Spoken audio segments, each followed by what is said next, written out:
Welcome, everybody. We have a special live stream for this Dr. Nick's Amazing Man Stuff YouTube channel. This is called The Doctor's Orders. My name is Dancy Bearded. I want to say thank you guys for checking this stream out. If you could, on your way in, just a little welcoming, hit that thumbs up to show YouTube you like this video. And if you want to share this out to other people, who knows? Maybe they'll enjoy it. Maybe it'll help them. Maybe they'll learn something new. And we have the honor of having a guest in studio today, and I would like to introduce both people next to me. First off, we have Dr. Nick himself. Nick, how are you doing? What's up, guys? Doing fantastic, man. Stoked to have a buddy here in the studio. I'm not sitting here just all by my lonesome. I got someone to poke me if I say something stupid. This is great. Yes. And I'll do a light intro, and then and we'll kind of go from there. But I would like to introduce Chris Cole, aka Cole Cuts. I have linked his Instagram link right in the chat. So if you guys want to support him, that is an amazing way to support, is to go follow his Instagram, check out his content, interact with his reels. He's doing an amazing job over there. But this is professional barber Chris Cole. Chris, how are you doing, man? Doing great today. Thank you guys for having me. I really appreciate it. This is my first official podcast and first official live stream, getting myself in front of the camera. So I do appreciate you having me on. So cool. Man. So Absolutely. Cool. Breaking the live stream cherries. Exactly. And I do believe Chris, again, he's a professional barber, an amazing barber, but he really is getting this focus on getting his content out there and helping people and teaching barbers and teaching consumers. And Nick, how do you know this young lad next to you over here? So it's interesting. So our new office is actually right next door, or not right next door, about a few doors. Yeah, like 5 buildings down, I guess you'd say. There's a tractor place and something else, and then there's Jim's barbershop where Chris is at. And it's funny because when we first moved in, just like when you're moving into a house, you find yourself unable to navigate even the most simple of waters, like what are we going to eat while we're unpacking? And so you end up doing the thing where you find your closest sub shop and you find like a place that has smoothies and you basically live on them for the first, couple of months while you're figuring things out. And Jim's is right next to both those places, right next to a smoothie place and a sub shop. So after walking by the shop so many times, eventually I stopped in and, introduced myself and said, what's up? And we just became friends and we started, kind of talking about some products back and forth, let them know what we did. I was focused on the 5-foot-long beard that was in front of me. Yeah, it was kind of funny to walk in and it was like, oh yeah, it's like, we make beard products, men's grooming products right down the road here. And he's like, I can tell. Yeah. I think I forgot the first 5 seconds of our interaction because I was just like, I'm a barber and I see beards all day, and that is nothing I've ever seen. So I was like, that is awesome. Is a new friend of mine. So. Yeah. And then you fast forward a few months, man, I was sitting in his chair getting to trim up, and we've just been friends ever since. Yeah. I trusted him to work on the beard when before the wedding, for example. Yep. That was like the first time I came in and I was like, okay, this is not a looking sideways in Jill's makeup mirror on the counter kind of a thing to straighten up the sides. So I think it's time we get some scissors in this thing. It was the most nerve-wracking appointment I have ever booked. And I can't forget that his son Jack is also a client of mine who is the man. And I'm sure a beard is going to be sprouting out of him within a year or two. Oh, yeah. He's 10. So I think everyone in here, a quick story on this too. I think everyone in here can appreciate this. Everyone knows their relationship with their barber is a sacred relationship. And the barber shop is one of those places. It's a sanctuary of being able to talk about what's on your mind and not have to worry about stuff. And it's just so cool to see like the old school barber shop thing happen with Jack at 10 years old. Yeah. So like he's so close. Once in a while, we'll drop him off there to get his haircut. He hangs out. He runs the show. He runs the show for sure. Chris shoots me a text when he's kind of wrapping up or something, and I'll come pick him up. And the other day I come in, it was raining. I come in from outside.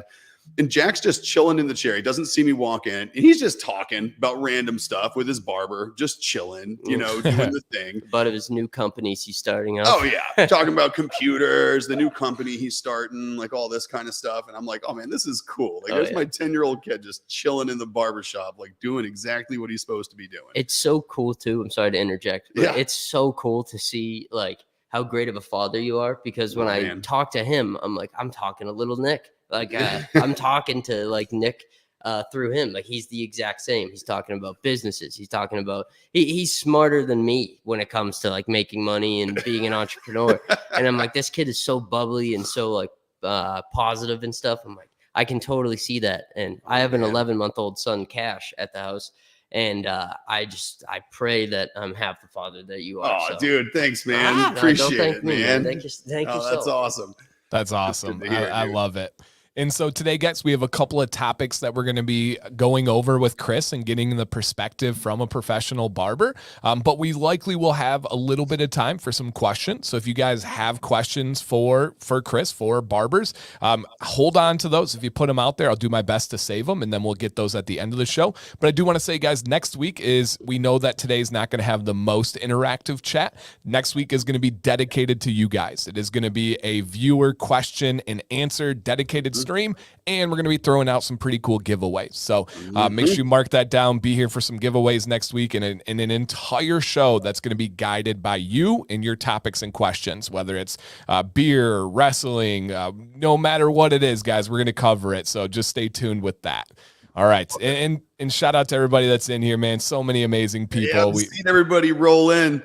What's up? Yep, it's so cool. And just again, a reminder, guys, we got just a few of you that haven't yet, but if you could hit that thumbs up, YouTube really appreciates it. This is a young and growing YouTube channel. We're up to over 360 subscribers, which we're very proud of. So thank you guys for all of that support. And I say, was that for you? And yeah, G Squared, the wrestling, the beer, we covered all the topics there. And and again, another special shout out to anybody that has sent in the content that we've been using for social media, whether it's been Mark or Ryan or G Squared or Pat, any of the guys that are out there. Thank you. And we have more coming that are saved and ready to roll. So if you guys have products, you have a beard or not a beard, and you just have products, send in some pictures to our Instagram, and we'd love to feature you on the page and show you some love. And beer wrestling may be a topic that would be entertaining. I mean, it definitely should be, because I was just thinking the other day, I was looking out at my hot tub and it was snowing outside, and we had just come from a German beer hall like earlier that afternoon. And it got me thinking about this story. Yeah, sorry. I was thinking about that over in Bavaria, over in like Bavaria, and like there's a place in I forget where it is, but you can actually go take like hot soaked bath, like you can bathe in warm beer. It's like hot tubs that this brewery like literally takes like their German beer and they like fill it up, and like it's supposed to be good for like your skin and your hair and stuff, and you can literally just chill in a hot tub full of beer. So yeah, maybe beer wrestling, maybe beer hot tubs. You know, I think we could get on some of those. Absolutely. For sure. All right. And then Chris, Steve Austin style. Real quick before we get into our first topic, we have your Instagram linked in the chat. Are there any other locations that you would like people to check out, whether it's other social media or website, or is kind of Instagram the main dog right now? I have a Facebook, Chris Cole, Cole Cuts. It's both names, but that hasn't been doing as hot as my Instagram. But mainly, most of my stuff's on Instagram. I post on TikTok as well. And yeah, I'd say follow. Go check out my TikTok if you can. If you've already checked out my Instagram, show some love over there as well. Nice, awesome. Yeah, so you guys, it costs you absolutely nothing to go support and go show some love. So check those things out. All right, so getting right into it here, Chris. A common question a lot of guys have, especially when it comes to their beards, right? Beards take a lot of patience, a lot of effort. They're going to grow it out. It grows slow, right? If you want a big beard, you got to wait. But there comes a time where they likely want to get it cleaned up. They want to have some kind of trim, and they don't know where to go, because not all barbers are great with beards. So if someone is just starting out, or like the situation Nick just gave us, you move to a new location, you've had a trusted barber, now you got to go into this scary water of going with a new one. From a barber's perspective, can you give any advice on how somebody can go about finding the right barber? Yes. Nowadays, since barbering has become more of a trendy occupation, I guess, a lot of barbers are posting their work online. So definitely focus on looking at their social media and looking at barbers' posts. Like if they do a lot of beard work, they're going to post their beard work. So that gives you a good idea on how well they are with beards. But so kind of finding the right barber, if you're looking to like just maintain the beard but not take too much off, pay attention to like their style of cutting. If it's like very tight knit beards, like faded in beards and lined up, but they can't really handle the length, then that's some barber that you want to kind of stay away from. But mostly, yeah, just checking social media. Check the Cut app that I use. It's called The Cut. It's great for barbers, and they has all their portfolios on there, so you can check out each barber's work. And so, pretty much nowadays, in the age of social media, it's finding the right barber is just by looking online and looking at what they have posted and stuff like that. You know, in another piece too, I didn't even think of this until we were talking last time, though, and it's that the most basic, like, first step too, like on your Cut app, when you go and you look at your services available, you specifically have like beard trim on there, and you have beard cuts on there, and you see that it's an hour-long appointment. Yes.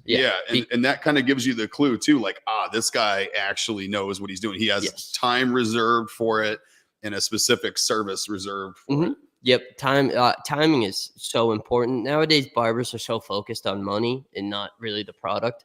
And I think that's just gross, because like as a barber, it's your craft and it's your art. So you want to make sure that you're doing a perfect job and you're making sure that, you're giving the most quality service. So I like to give myself enough time to make sure that by the end of that hour that it's perfect and it fits to the client's likings, and it's exactly what they wanted. And most barbers nowadays, like I said, it's just like in and out 30 minutes, like, oh, you want a beard trim? Zzz, cut off half your beard. Sorry, if you don't want to come back. Peace out. But timing is important. So I make sure that I have enough time to really it takes a long time to work on a beard and make sure it's perfect. And I use Dr. Nick's products too. So I give them a lot of schooling in what I know about the products and what they should do with the products, how they should use them, what steps to use them in. So that takes up a lot of time as well. The consultation side of it. Exactly. And I have a client right after them, so I have to make sure I get all of that done in the time frame where I'm not falling behind, if that makes sense. Yeah, absolutely. And I think that definitely is some of the best advice. I always encourage people, if you find somewhere and they do not have beard trims listed on their price, go somewhere else. If they have pictures of cuts and they don't have ones that are working on beards, go somewhere else. And those seem to be the biggest ones. And then talk to them, right? You want to make sure that's right for you. On somebody who's on the other side of the chair, and on the kind of world that I live in, I get to hear from people all the time. And I think one of the biggest things is guys, often with something like a barber and with another guy cutting their beard, they don't like to speak up. They feel almost ashamed by asking questions, by giving details, and they're kind of holding back. And even if something's not going well, they'll leave and they won't talk about it till after. And that kind of piggybacks right into this, with knowing that is kind of the personality for a lot of bearded guys. A lot of guys watching right now, they find this barber, they have an idea in their mind. And one of the biggest things in the barber world is lingo not matching up. Somebody's cleanup is different than somebody's shape up or line up or take off a little bit. How do you recommend, okay, I found the barber, I got Chris, I love his portfolio, he has a price for beards, he's taking his time. How do you communicate what you actually want with a barber when maybe your lingo is not in the same dictionary? Lingo comes in with bringing in the picture is the best advice I can give. If you have a picture that you see that is exactly how you want to look, bring that into your barber, because lingo that barber lingo that we understand is different than what the client understands. Yeah. So you could say that, oh, I want the beard to be a 3 all around, but like you still want it full, but you think a 3 is a longer length just because it's a higher number, if that makes sense.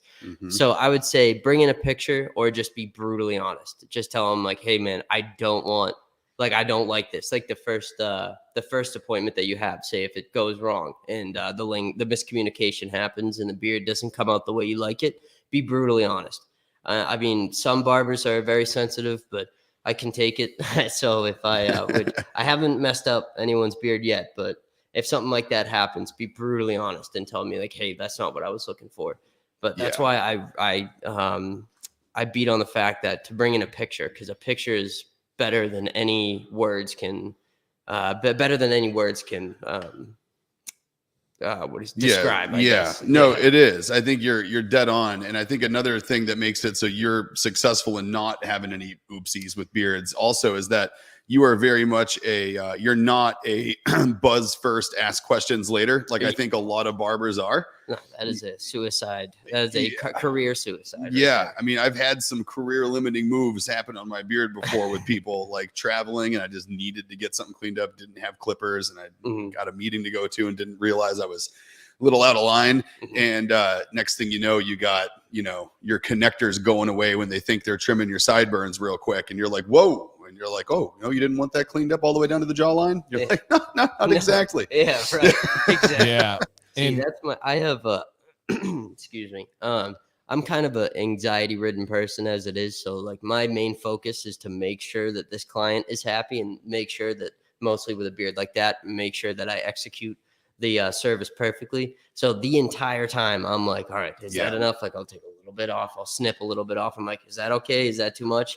So like, I mean, maybe that's what differentiates me and other barbers, but that's a huge difference. Yeah. I go in really, really anxiously, I guess. I mean, a lot of guys here can echo that statement too. I mean, people are saying, they're gun shy to have someone else work on their beard. For me, it was a nerve wracking thing finding the interesting part was I was nervous finding someone that I was trusting to do it. Right. But once I talked to you about doing it, you were comfortable doing it and we lined something up. I actually wasn't nervous at all going into the appointment with you because I knew what you were going to do. Yeah. Right. Right. And so I think like my nerves were eased just because of the conversation we had kind of leading up to it, Yeah. Consultation, so huge. And that's why I wish I was able to like make an appointment so I could make like a 20-minute time slot where we can just talk. Like a pre-appointment.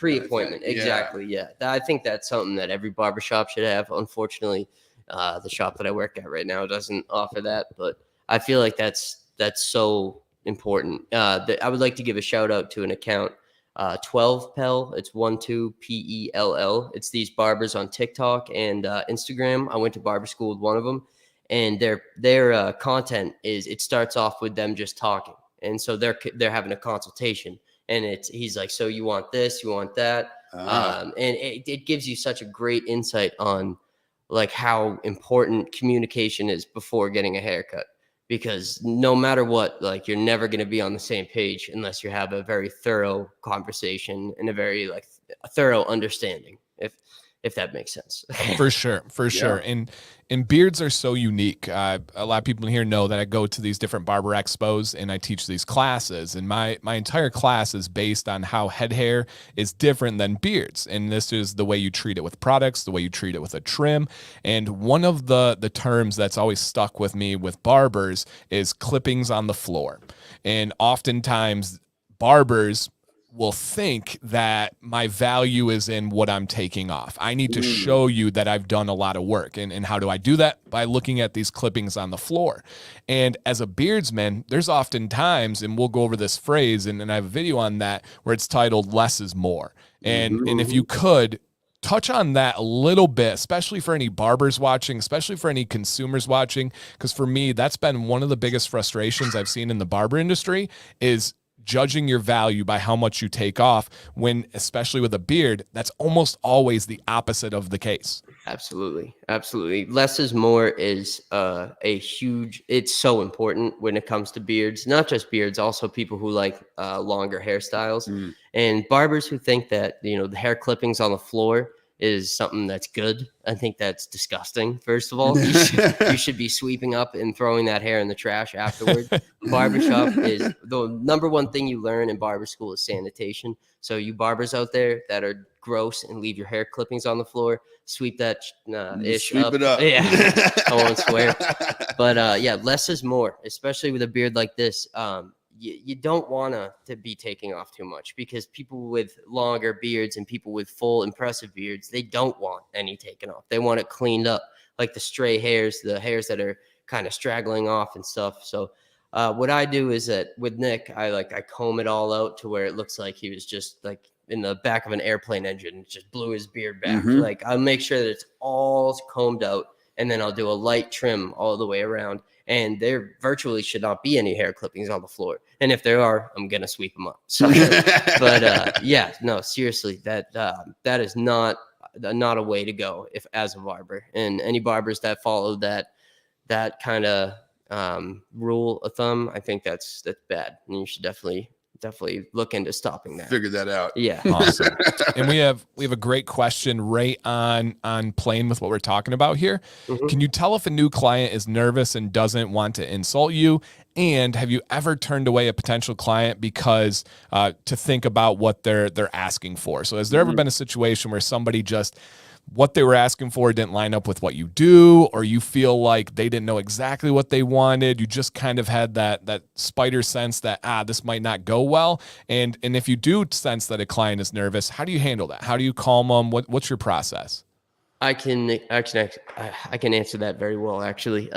When a client says, yeah, that's pretty good, then I know that it's bad. So I can tell that when a client is nervous and they don't want to insult me, I reassure them. I'm like, hey, man, this is my job to make sure that your service is done correctly. You're not going to offend me. So say whatever like you want. So that's why I go little by little.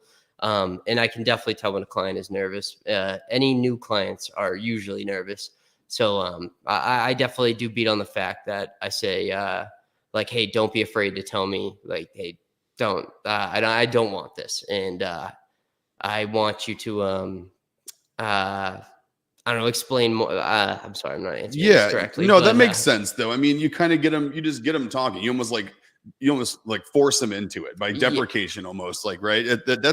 I feel like that's almost the easiest. Like whenever I'm consulting with people, like when someone's kind of like not doing stuff, I always throw things out there like, hey, listen, without your input, like I go off, I'll do this, and this, but I mean, so far, I mean, this has been great. Like, make sure you stay on me. Tell me what you want. Like, this is, and it's almost like you want to fall on the sword a little bit. Like, listen, this is what I do, but I don't know what you want until you tell me. Exactly. And to answer the second question, a potential client that has asked me for something that I don't do. I have had a client ask me to dye their hair once, and I don't dye hair. So like I told them, like, hey, you should probably go to a salon. And interesting story came out of that. They were very angry, and they said, you're a barber and you don't know how to dye hair. And I'm like, where did those fall together in your eyes? Like, right. I get that. But yeah, right. Most of the time I never turn anybody away. I will tell someone that wants say they have longer hair up top and they want like a scissor trim and layers and stuff like that. I am educated in layering and doing longer hairstyles, but I will tell them just out of honesty and putting money aside, like not trying to be greedy. I'll say, hey, it might be a better idea to go to a salon, like where people are trained to cut longer hair, right? But with beards and length, like that's different. I can deal with length and beards. I hear the same thing from like salon owners and stylists when people come in and they want like a fade or they want something done with clippers. Yeah. Because stylists up here anyway. I don't know if this is the same way everywhere, but someone told me up here that basically the big distinction, obviously barber versus salon stylist, is like the main line in the sand is stylists don't do buzzers, they don't do clippers for trims, and then but barbers don't like doing point cuts and layers and feathers and stuff. Basically, it's kind of like there's a line in the sand there somewhere, I guess. There is only one thing that differentiates a barber and a cosmetologist. That's what they call them, like the salon workers, and it's a straight razor. So that's where you get great That's clips. The differentiator. Yeah, and we are licensed the same. Like we go to the same licensing. So the exam, I mean. Yeah. So it makes no sense because great clips and super cuts and stuff, it's all cosmetologists that work with longer hair. And yet they're using buzzers and trimmers and clippers, and they don't know how to use them. So I hope and the classification of a straight razor is just below the training that's involved for nurses.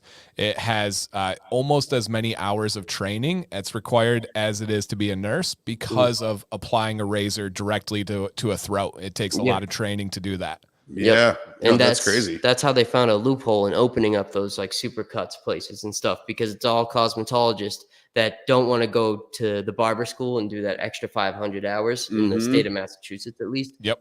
And they want to do shorter, like, do buzz cuts and like do stuff like that. That's why you don't usually get good cuts from places like that. That's why you're not going to go there to get like the perfect fade. Yeah, exactly. And the only thing they're not allowed to use is a straight razor. So that's the only thing that differentiates it. I guess. Gotcha.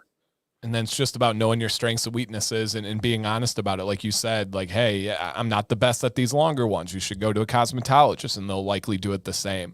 Mm-hmm. Now, with that same kind of idea, two-part question here. First is, if you don't mind answering, how old you are. And then second, have you ever felt like that has been an impact for you with new clients or getting your name out there, being a younger barber, where in my area specifically, it's just a lot of old barbers. And that's what a lot of times people associate that. And I remember being a younger teacher and I would get comments all the time about like, oh, you're just a baby, you're just a kid, these different things. Have you ever experienced any of that with your age? And then again, how old are you, Chris?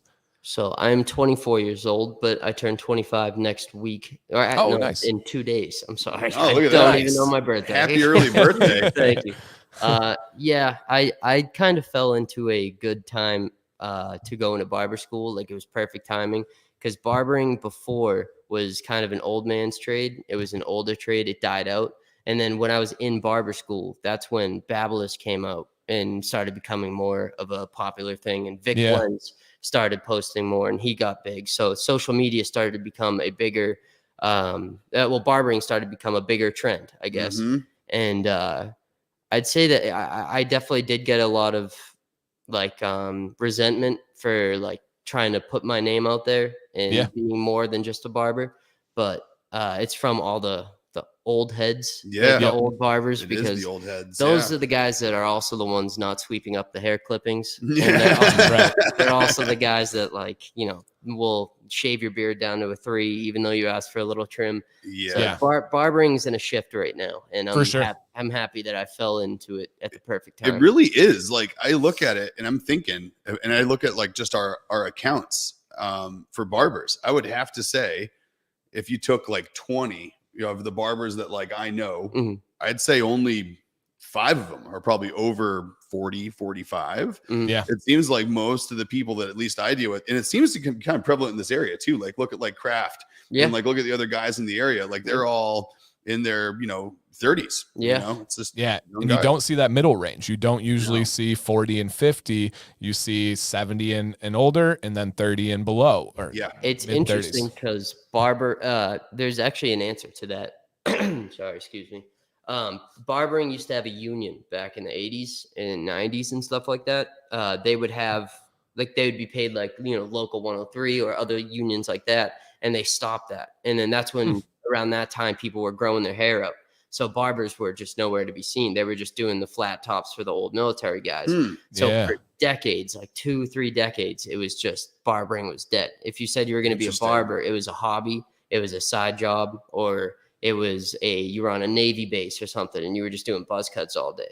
So interesting. Yeah, I love that. And then super cool comments. Evan's wife is a cosmetologist and she wants to get her barber's license, but look at this. There's no barber school in the entire state of South Dakota. That's a symptom of that. Yeah. You should definitely look into apprenticeship, because that state, if they don't have barber schools and they probably only offer cosmetology schools, then I don't know personally about South Dakota and their licensing laws and stuff like that, but some states do apprenticing, so you can work under them for kind of like tattooing. Like, you'll work under them and you'll just start in a barbershop, and that's pretty much how you'll get your experience. And so I tell her, go to YouTube and just look at tutorials and stuff like that after finding that apprenticeship, and that'll probably be the best way to do that. But nice. Sorry, I can't answer that question. Too much because it's South Dakota. But no, that was great. And Garrett says Melissa is loving this stream. She's a licensed cosmetologist from Paul Mitchell,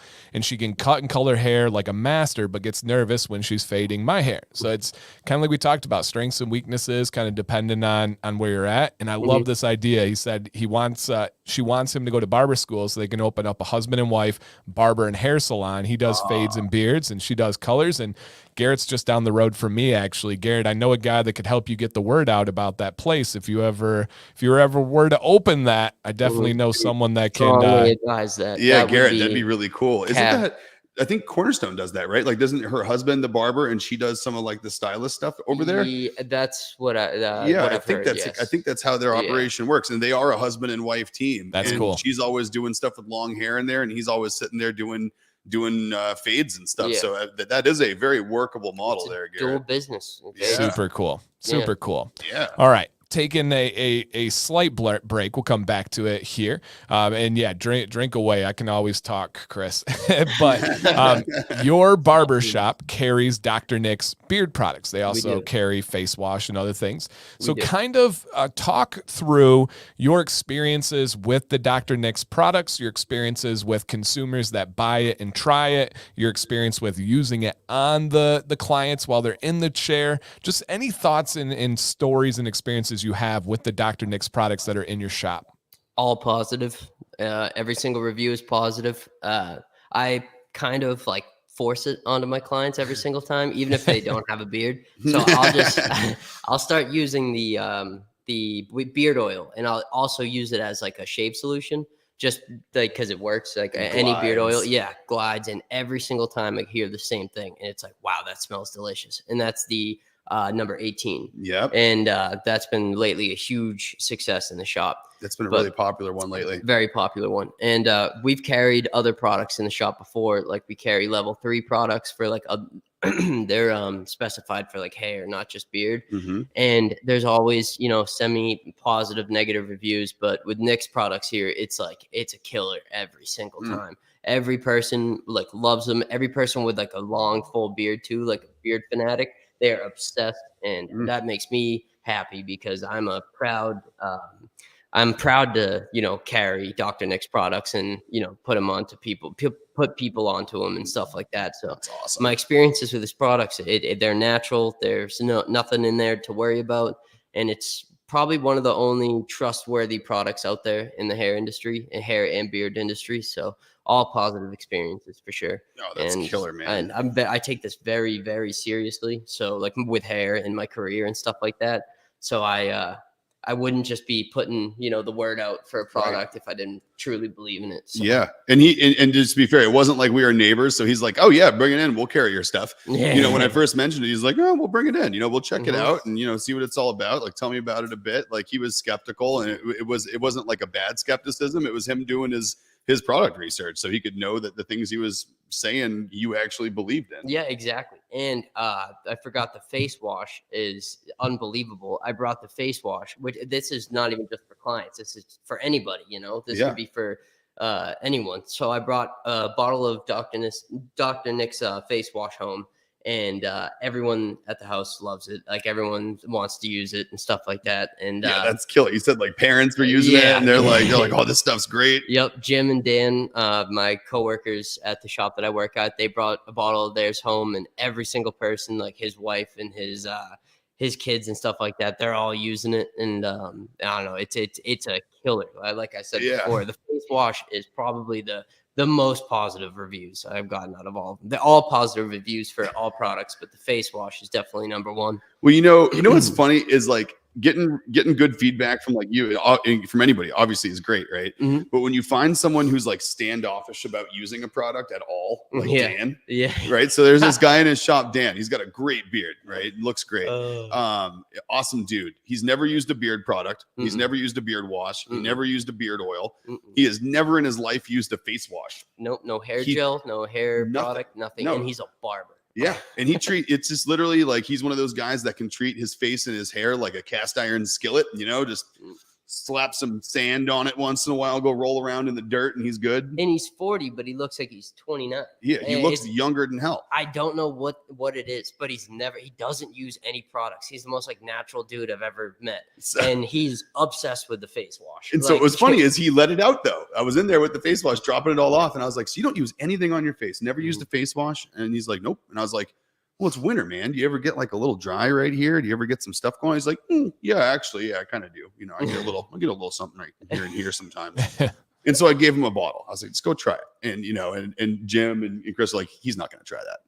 and so I go back in like a week later to go drop off some more butter.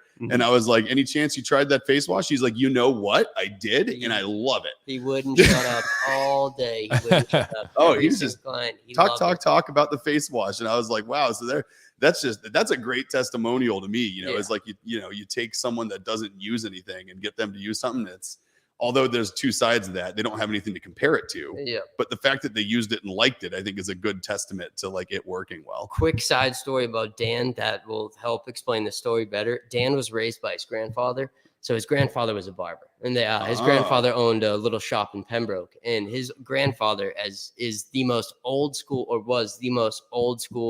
like, don't use any products, don't use anything natural type of guy. Yeah. So Dan kind of carried on that tradition where, like, you know, Dan, like, he'll use the aftershave and stuff for like your work and all that stuff in the shop. But when it comes to hair products, beard products, anything that's sold on the market, he's got that old man mentality. Yeah. So he's very stubborn. And I'm telling him, like, dude, try the beard oil. And he didn't even let me use the beard oil on him. The first time I tried did work on his beard.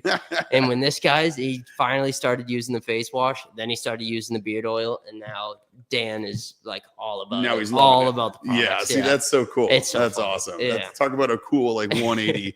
Sorry, Dan's grandfather, rest in peace. Very great guy. But, yeah, sounds like a legend. That's awesome. And Tyler says his experience after watching last week's live stream. So he watched the live stream, placed an order. It was out the next day. Super happy with the service. And they said you guys crushed it on number 7. The scent is amazing. Awesome. Nice. Thanks, Tyler. Yep. And that's my favorite too. That's a testament to Jill down there. She is obsessive with getting stuff out right away. And so barring any issues with USPS, you know, you should get your orders nice and quick. Yep, absolutely. All right, another category, and then, guys, we're going to kick it to the chat after this. So, guys, get some questions fired up in your brain so we can get those out to Chris and to a professional barber. So this is one that I think it can be a tough subject, and I deal with it in a way, and you deal with it in a different way as far as how we interact and see people. Now, you have a client. Your job is to help them, to consult them, to give them that best look. If you have somebody, let's say it's somebody like Dan that you just mentioned, or somebody else that's in your chair, and you know, whether it's through questioning or observation or both of them, that they're not doing anything to take care of their beard. And you know the benefit that they could experience with a good beard wash and a good beard oil and even a beard butter. How do you approach that conversation? How do you get to saying, hey, we have these beard products? How do you give a consultation on some basics on how they can take care of their beard? And then do you have any stories with that? How has it gone? What's your approach there? So there's no communication. I just kind of force it on. And then they'll be surprised. They'll be like, oh, what's that? I'm like, oh, it's Dr. Nick's beard oil, Dr. Nick's beard butter. So you just go for it. Oh, yeah. I mean, hands in. That's the next step in your process. Now you get beard oil. Yeah, exactly. Well, because I feel like people will listen to what you say. Like you can refer these products to people, but they're so used to people trying to push products on them. Yeah. So I don't think they want to hear me talk. I don't think they want to hear my spiel on like, hey, why you should use this product. The product shows itself. It does it itself. So you kind of lead them into it. It's not like I force it. Now we're done. So now I recommend you use this, this, and this. It's just part of your service. And if that happens to be a part they like, then that's something that they might even carry on always and do like themselves. Too. Yes, and they always like it too. So that's pretty cool. I'll just like so after I line up a beard and it's all done and said, I'll just put some of the beard oil in, and if this is when I'm not like using it to do the lineups and stuff. Sure. So I'll rub the beard oil and they're like, what is this guy doing? And I'm like, just looking at them kind of in a state of confusion. And then they'll be like, so what is this? And then they'll ask the question. And then it kind of snowballs into them buying one of each product. Yeah, nice. Of the Dr. Nick's. So the product speaks for itself. And I don't really got to do much besides, use it on them and give them the real kind of experience with it. I like That's that. awesome. You give them the advice through experience as Yeah. opposed to, trying to tell them about it and get them to buy into it. It's like, this is just part of the experience. Exactly. In the world we're in now, people are trying to make money off of everything. And Nick truly cares about beard care and beard products. And I really care about making people's beard and hair look well. So I just think it's the whole spiel and the whole like trying to push like a business module. I guess I'm probably speaking like stuttering and stuff. I'm sorry, but no, you're good. like I'd rather not have like a whole beer business spiel. Like I'd rather just let them experience the product first and then Absolutely buy it. Yeah. So kind of a follow-up here by Mark. And I think this is an interesting question because when you're trimming the beard, going through the process, it may not be the most ideal, right? It's not them getting out of the shower. It's not them in their bathroom. And applying beard products to a damp beard is best practice. Is that something possible for you to do with them? Do you get the beard damp at all? Or is it like, here's my shot, I got to take it on a dry beard? What's it look like in the barber chair? Since a lot of us, we don't know that experience. I always just kind of put the beard being dry, like I'll just put I'll spray it with this detangler. Yep. So it's called Honest Detangler, and I always spray and that. It's a bit of a mist. Yes. Yeah, you did that on mine. You give it a little bit of a mist and worked it through, and then we went to oil. Yeah, that helps me comb out the beard, and that helps me like any knots or any tangled up like parts of the beard. It makes sure that the oil gets into every crevice and every hair follicle that's there. So that's I never do it in like just a dry beard because it's gonna get caught, it's gonna hurt and pull their face and stuff. So I always use a detangler, and you can find detangler on Amazon for like $7 a bottle. I use Honest. I forget the exact scent, but it's called Honest. And there's plenty of other detanglers on the market that you can get. But that's kind of a dual effect. Helps you comb through it, helps you get what you need there, but also that residual moisture is going to be a great catalyst for getting the oil in there. So that's interesting. That'd be another clue probably too, right? For like a barber that's doing stuff on your beard. If they go straight in dry beard with hair clippings in there and put beard oil in, it's like, that might be another tell, right? As opposed to giving it some mist, working it through, then putting oil in. Detangler is so huge, man, because if you're working on hair, then you want the hair to be like completely smooth and combed out. You don't want any knots in there, because once those knots are combed out, then you got missing spots or you got imperfections and stuff like that. So I encourage every barber to put detangler or Rizal grooming tonic is something I use as well. I put it in my spray bottles, so my spray bottle will help prepare the beard and hair in any way before putting in products. That's like the main reason we took so long to release a beard conditioner, is I wanted to find one that had some good detangler and softening qualities in it. That way, when I'm out of the shower, I can get a comb through it, and actually see what I'm working with. Like, with the old product I used, that was kind of an all-in-one wash and conditioner. Yep. I'd have to get it damn near dry before I could get even fingers through it sometimes. And then, using the right conditioner or something like that, boom, it's like wet beard. I can go straight comb right through it.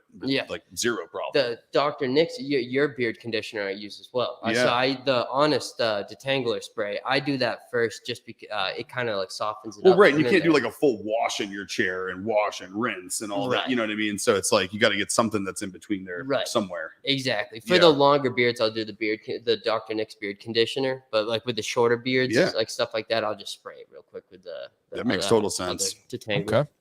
Now, have you ever had somebody that sat down and they're explaining what they want, let's say with their beard specifically, and you just have this strong inkling that this is not the best fit for them, that this is not something that's going to look good with their face shape or their style?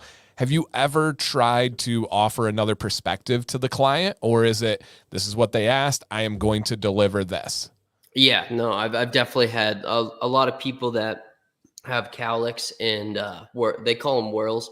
It's when so a cowlick is when it's like an alfalfa. It's not what people think a cowlick is, but there's like whirls, which are like where the hair grows in like a circle. So they'll want a certain type of longer hairstyle on top. And I'm like, dude, you're going to look like you have a gunshot wound in the back of your head, because the hair is just going to stick up and stuff like that. Yeah. So I do my best to explain to them there's too many stories in my head to like recall one specifically, but it does happen. Yeah, it happens all the time. And sometimes clients just don't want to hear it, and I'll finish the service and I'm like showing them like, see, this is what I'm talking about. Like this sticking up in the back. And they'll be like, no, yeah, I do. And I'm like, right, that'll be $35. Right. All right. Sometimes it's out of my hands. I do my best to try to explain to them from a professional standpoint, but some people just like to look a certain way. Yeah. So. Preference ends up being preference at the end of the day, I guess. Right. Yeah, exactly. For sure. Now, how common are beards with your clients? When you have adult men clients, is it becoming fairly common? If it is, what are the beard lengths and shapes that you're seeing as a barber getting people in and out of the chair every day? To you guys, your level of beards, very, I wouldn't say rare, but not common. Okay. I do get a lot of like, probably like halfway up where like, big beards, but you guys have the standard New beards. England beard, right? You got like the jawline, you got like the 300 cut beard with the, stubble on top kind of thing. Exactly. Fade. Yeah, exactly. Beard and fade. Yep, exactly. I do get a lot of beards though. I'd say probably like 40% of my clientele have some type of beard. Oh, wow. Wow. Yeah. Okay. And I have 543 recurring clients in my book list right now. So wow. So you got like 200 something beards. Yeah, something working like that. Yep. Okay. Wow. Amazing. That's a lot higher than I thought. Actually. Me too. I can prove it if you want me to. Yeah, no, you're good. No, that's crazy though. That's awesome. Thanks.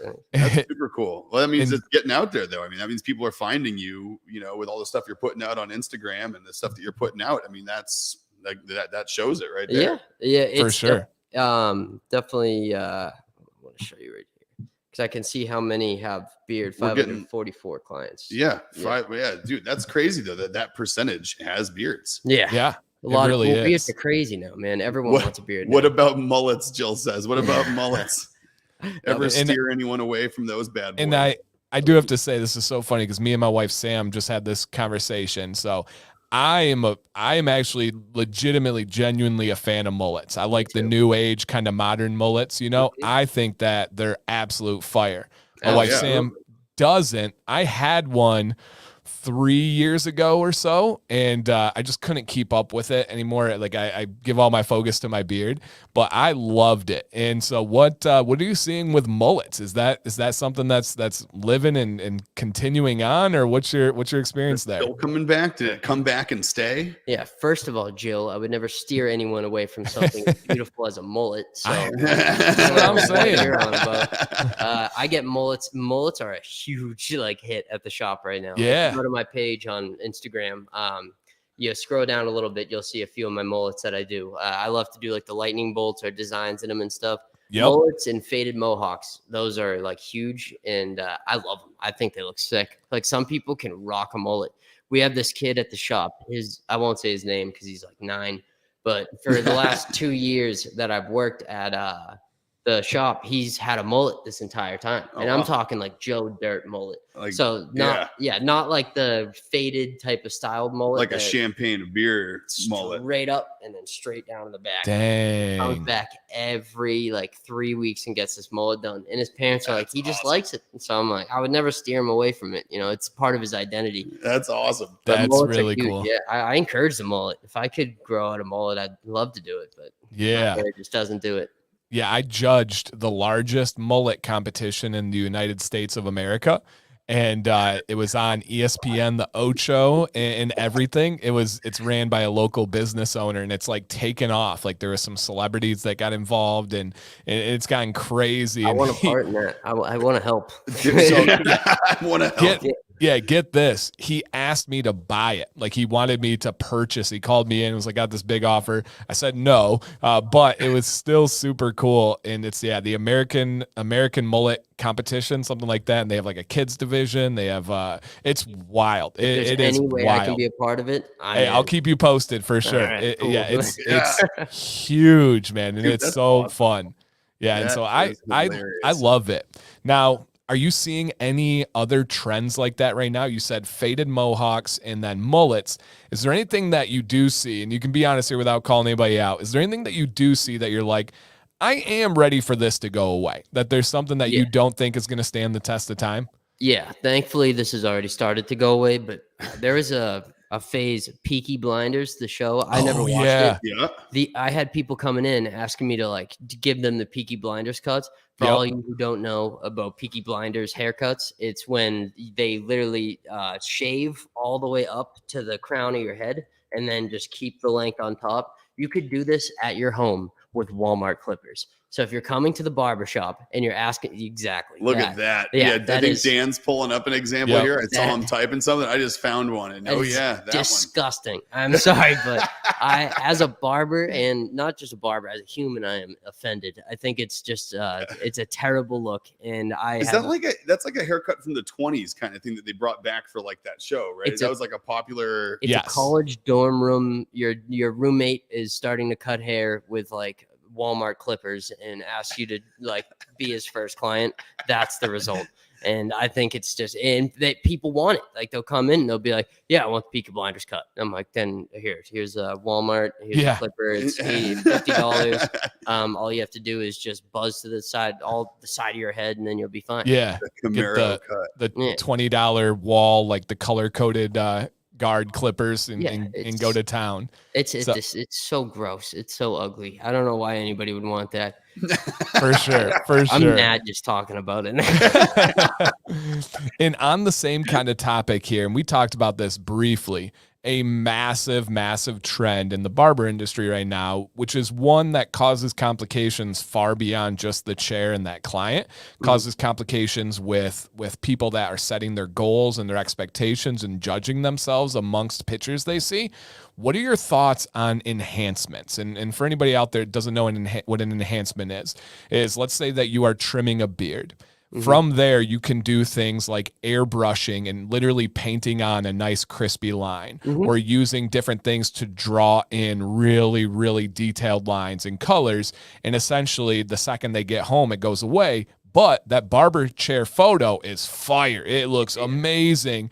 And then I get guys that are like, hey, man, I want that beard. And I'm like, you can't. Like, that's not real. So just give your general just kind of feedback and thought process, and there are pros and cons. But what is your feel on the enhancement side of the barber industry right now? So I actually recently just posted on my Instagram with an audio that said like, hey, calling out to all natural barbers, like no enhancements. And I got thousands of comments just saying like, hey, dude, F you, like enhancements are what makes you money. Like, I don't know what you're like hating on enhancements for. I don't hate on enhancements. If it's your wedding day, or if it's you got a big event going on and you want that look, like I totally am for enhancements for that. And I trained myself. I made sure that I know how to use enhancements if necessary. If a client asks me to use them, I don't currently have any clients that want enhancements. They just don't ask for them, so I'm not going to give them. I also like to think that I've gotten my skills up to the point where I don't need enhancements to make my cut look good, because a lot of barbers online are more obsessed with their image and their social profile, and those enhancements will make their haircuts look better. But the second that, like you said, the client goes home, those enhancements go away. So I think enhancements are good for occasional haircuts, like for a special occasion. I think they are. Some of them are very cool, like the ones that are semi-permanent that last about 2-3 weeks, something like that. But when you're using it to hide your imperfections or hide your mistakes, I think that you're taking the lazy way out, and you don't truly want to be the best at what you're doing. And so if you're using enhancements the correct way, then I'm totally for it. If you're using enhancements for your own benefit and to fake your skills, then I think you should quit. No, I think that's dead on. Yep. OG Fitzroy's in the Houston area, which I know enhancements are massive in Houston. And he said that a barber used it on his beard without asking, and he never went back. Call the police. Yeah, dude. Yeah. I mean, that's one of those things where, like, if you do that without asking, you're clearly doing that for your own Instagram and your own benefit. You're not doing it for the customer. No, you're not a real barber. You're Yeah, that's disgusting. I'm sorry, Fitzroy. You definitely should call the police and pray. What's the statute of limitations on that? I believe it's indefinite. Yeah, right. Yeah, that one. That man's license should be revoked.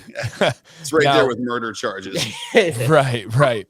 With a barber's license, is there any kind of continuing education that's required specifically in your state, or is it once you have that license, you are set for life?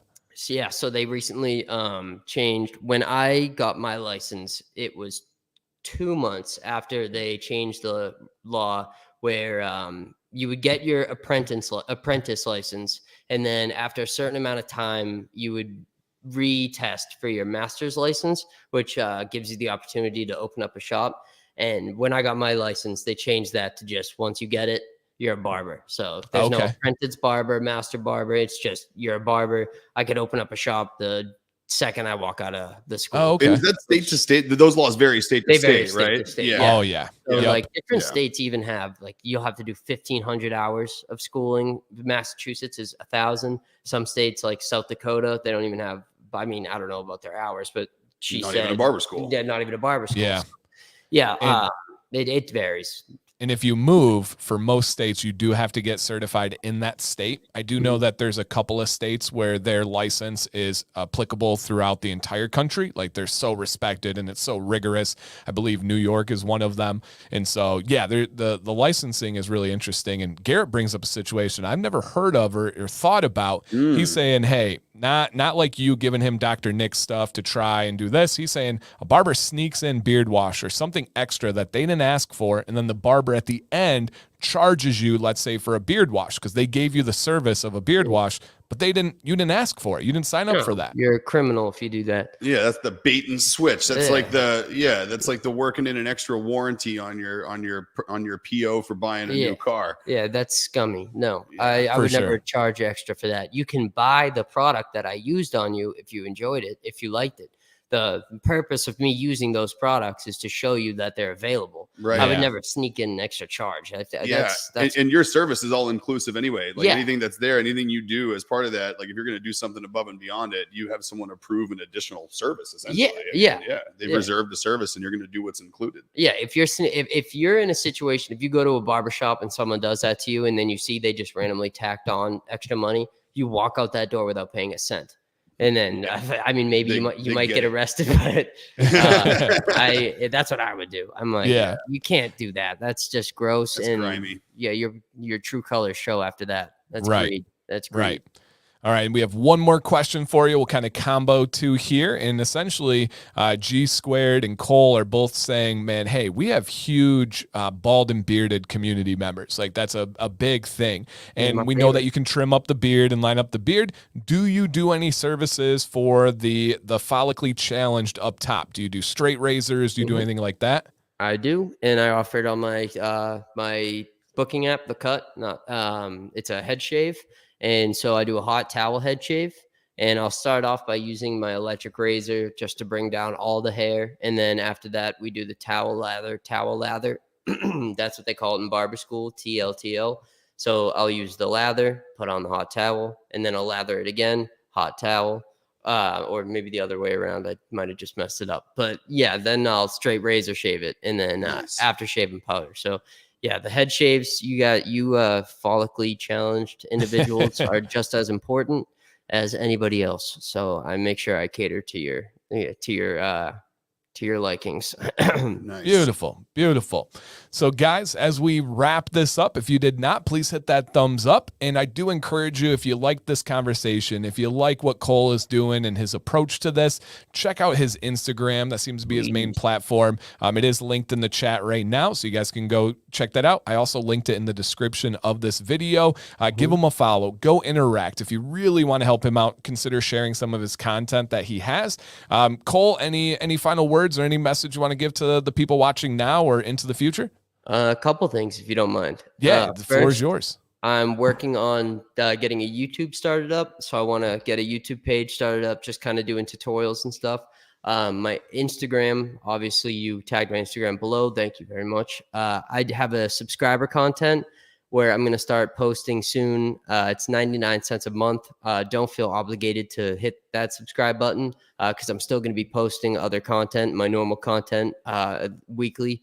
And Anti-Broke Barbers Club, it's a clothing line that is owned by JC the Barber and Ray Brotherhood out of LA. If you use the code COLE19, it's capital COLE 19. It's a 10% discount off of all purchases. And Nice. I think that's about it. Nice, I had a dude. great time. I was super nervous before this, and I think I choked up a couple times throughout the podcast. And now you had no clue how the hell it's already 2:00. Yeah, dude, it's insane.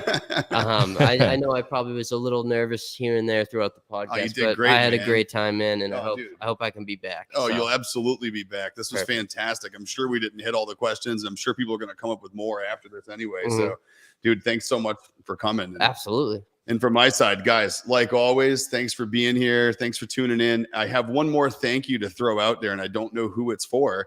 But someone out there did us a huge solid, either on, I think it was on Instagram or someone from this group. I don't know. We have, like, as you guys know, we're trying to get the word out about how we donate a bottle of body wash for everyone we sell. And we ask for help getting that message out there. Well, a news anchor from a CBS syndicate here, or a CBS partner here in Boston, reached out to us on Instagram, said that one of our customers suggested that he check us out. That led to another discussion, which now has a film crew here in the office this Friday. We air next Thursday on the morning show on WBZ TV Boston. And they're helping us get the word out. And it was all because of you guys. I have no clue who to thank. I'd love for you to speak up and send us a message, though, because I want to say thank you personally and properly, because we really, really appreciate it. Yeah, that's very cool. How cool. Silently, that's It's just so cool. right? It's That's just awesome. so cool. So thank you guys so much, man. Silent hero. Thanks again. We'll have photos from that next week and some updates. Dr. Nick's product review, I'm going to be dropping either tonight or tomorrow. So also check that out. Awesome, dude. Awesome, guys. Well, hey, thank you, Cole, so much for doing this. It's not easy to put yourself out there, and you crushed it, man. Dude, everybody's throwing love and appreciation in the chat for you. So I know that this is the first of many on this platform and many other platforms. Excited to see your continued growth. So thanks, keep crushing it. And for everybody else, again, next week is going to be a dedicated question and answer stream with the viewers. And we're going to be throwing out some pretty cool giveaways, and we'll explain all that next week. So we hope to see you guys on Tuesday, 1 p.m. Eastern. Other than that, you guys have an awesome day, and we hope that you keep experiencing the Dr. Nick's